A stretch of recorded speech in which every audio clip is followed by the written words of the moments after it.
Welcome back to the deep dive. So if you've ever had a post just, blow up online, hundreds of likes, tons of comments, maybe it even went viral, Mm-hmm. but then you check your sales and it's just crickets. You know exactly the pain we are about to get into. Oh, yeah. We're diving into one of the most frustrating realities in marketing today, the engagement trap. That's it, exactly. We're talking about the huge gap between all the social media activity, what our sources call vanity metrics, and, well, actual money in the bank. Right. You feel popular, you feel like you're doing all the right things, but you're not actually making sales. The problem is most brands are fantastic entertainers, but they're failing at being sellers. There's just no structure. And it's a huge psychological thing, right? You think if they like my content, they must like my product. But it's passive. They're just scrolling. Yeah, they're consuming. So our mission today is to cut through all that noise. We're going to give you a real roadmap. We're unpacking something called the F2B Framework. That's the followers to buyers funnel. It's a 5-step flow designed to systematically guide someone from just being a passive scroller all the way to a loyal customer. This framework is so critical because it forces you to stop just throwing content out there. You have to think about it as a deliberate journey. A journey. And we're going to show you exactly how this system works, across all 5 stages to make sure your content actually connects, nurtures, and then converts. And this is especially important right now as we head into the biggest sales season of the year. Okay, let's unpack this step by deliberate step. Mm-hmm. So if we look at the core reason people aren't buying, it's trust. It really is. They don't know you, and they definitely don't trust you with their money yet. Not at all. So step 1 of this F2B framework feels really fundamental. Educate. It's completely non-negotiable. I mean, if you try to sell without educating first, you're not selling, you're just spamming. The goal here is all about building authority. Okay. You have to position yourself as the expert who gets their problems, not just someone pushing a product. You earn the right to sell later on. And the key tactic here, the one the source material really emphasizes, is using quick wins. These are little pieces of info that give immediate value that make your follower literally stop scrolling and think, wow, I didn't know that. This brand gets it. That quick win is so important because it gives them something useful for free. So take that skincare example. Instead of just selling a serum, they'd post something like, 3 signs your moisturizer isn't hydrating enough. And the fix for each. Exactly. Or, for a B2B company, maybe a financial planner post, the single biggest mistake small businesses make when filing Q4 taxes. It's instant value. But wait, if I'm just giving away all my best tips for free, how do I make sure I'm not just training people to solve their own problems without me? That's the classic fear, right? But the framework handles this perfectly. You're giving away the diagnosis, not the full cure. You're just showing you understand their world. Ah, I see. The quick win builds authority, and authority is what leads to trust. People always buy the solution from the person who best defined the problem for them in the first place.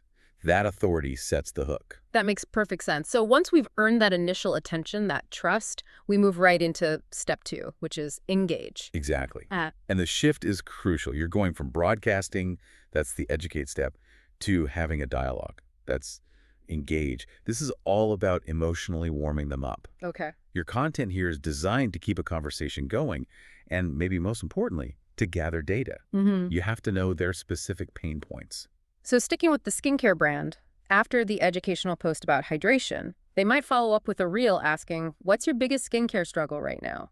Dry patches or redness or something else? And get them to comment. Yeah. Or a story poll.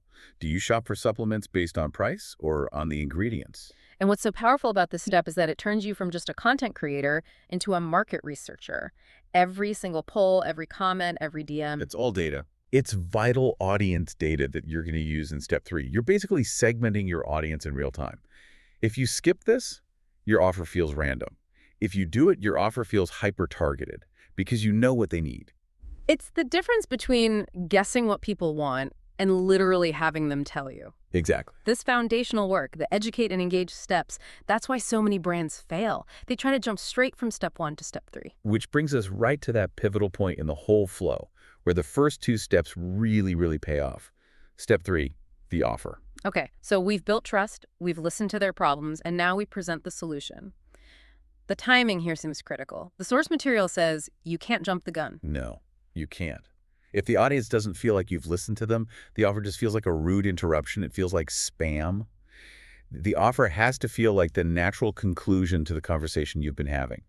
It needs to be positioned as the perfect solution to the exact problem they just told you about in the engage step. So for our financial firm, the offer isn't buy our consulting package. It's download our guide to tax loss harvesting, made for businesses who told us cash flow was their biggest issue. And the skincare example is simpler, but it's the same idea. After talking about hydration, the offer is, our new Hydrating Glow set is here with free shipping this week only. It makes sense. And that guides us smoothly right into step 4, which is the moment of truth. Convert. This is the sale.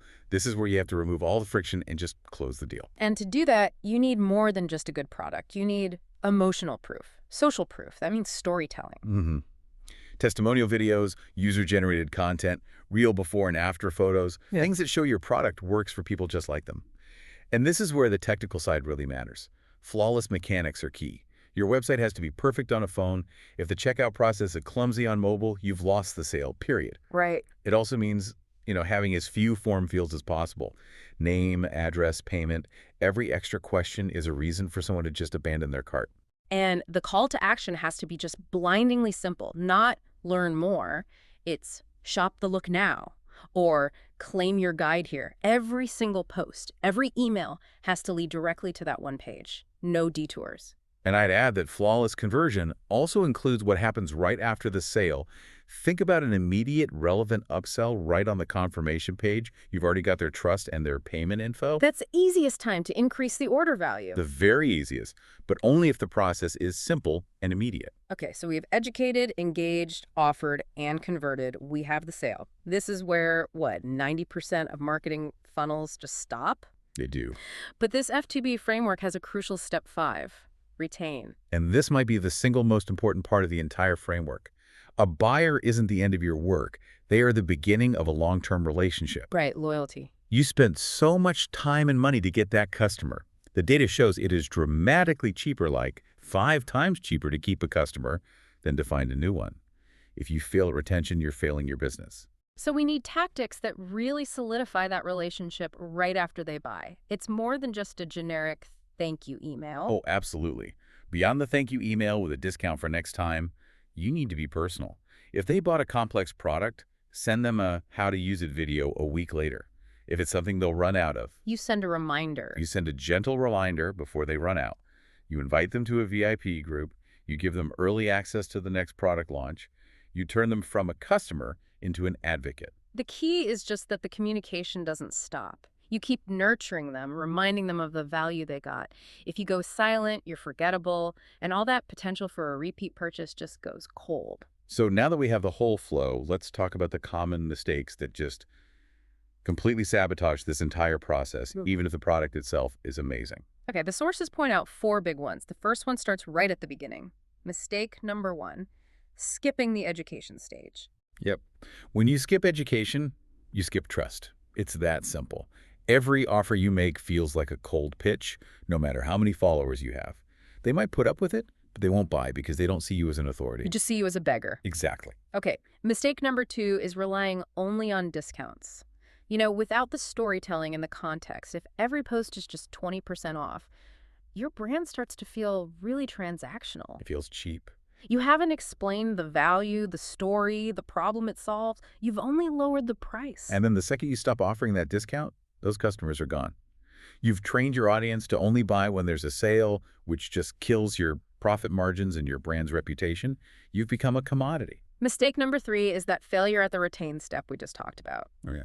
Not following up after a sale. This is where so much potential revenue is just lost. It's just left on the table.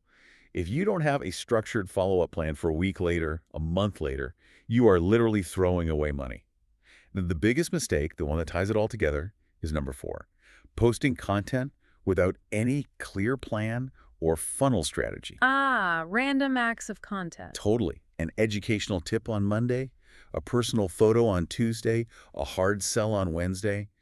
It just confuses your audience. They have no idea what to expect, and they definitely don't know what the next step is for them as a buyer.